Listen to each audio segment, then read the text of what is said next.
April 25 results வந்து கொஞ்சம் update ஆகிருக்கு. யூஜியில் சம் கோர்சஸ் அண்ட் எம்பிஏல சம் கோர்சஸ் வெப்சைட்டில் வந்துட்டு பப்ளிஷ் பண்ணியிருக்காங்க. பார்க்காதவங்க வந்து நீங்கள் செக் பண்ணிக்கோங்க. நான் இப்போ மொபைல்லே தான் செக் பண்ணுறேன்.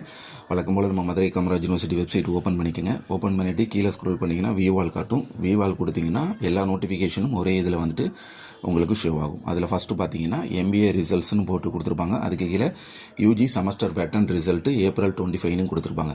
இப்போ அந்த எம்பிஏ இதை நீங்கள் கிளிக் பண்ணிங்கன்னா அதில் சம் ஆஃப் கோர்சஸ் வந்துட்டு ஓப்பன் ஆகும். அந்த கோர்சஸ்க்கு உண்டான ரிசல்ட் மட்டும்தான் அதில் அப்டேட் ஆகிருக்கும்.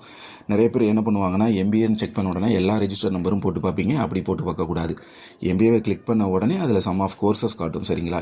இப்போ நம்ம ஓப்பன் பண்ணோன்னா ஏர்லைன் மேனேஜ்மெண்ட்டு சம்திங் கோர்சஸ் வந்து உங்களுக்கு வந்து காட்டுது. ஸோ இந்த 3 கோர்சஸ்க்கு உண்டான ரிசல்ட் மட்டும்தான் நீங்கள் செக் பண்ணி பார்க்கணும். Hospital management and tourism and hotel management இந்த கோர்சஸ் மட்டும் எக்ஸாம் செமஸ்டர் பேட்டர்னில் நீங்கள் எழுதிருந்தீங்க அப்படின்னா உங்களுடைய ரெஜிஸ்டர் நம்பர் கேப்சா நீங்கள் டைப் பண்ணிவிட்டு சப்மிட் கொடுத்தீங்கன்னா உங்களுடைய ரிசல்ட்ஸ் வந்துட்டு ஓப்பன் ஆகும். அதில் நீங்கள் உங்களுடைய சப்ஜெக்ட் கோட் எல்லாமே செக் பண்ணி பார்த்துக்கோங்க. உங்களுடைய மார்க்ஸ் எல்லாமே செக் பண்ணி பார்த்துக்கோங்க. சரிங்களா? கையோட ரிசல்ட் காப்பியை பிரிண்ட் அவுட் எடுத்து வச்சுருக்கணும். இது ரொம்ப முக்கியமானது. அப்புறம் யூஜி செமஸ்டர் பேட்டர்னை கிளிக் பண்ணிங்கன்னா BA journalism and mass communication, BSc visual communication, BA political science, BA public administration, BSc tourism, hospital and management. Register number captcha நீங்கள் டைப் பண்ணிவிட்டு சப்மிட் கொடுத்தீங்கன்னா உங்களுடைய ரிசல்ட் காப்பி வந்து ஓப்பன் ஆகும். ஏதாவது டவுட் இருந்துச்சுன்னா நீங்கள் கண்டிப்பாக கமெண்ட் பண்ணுங்கள்.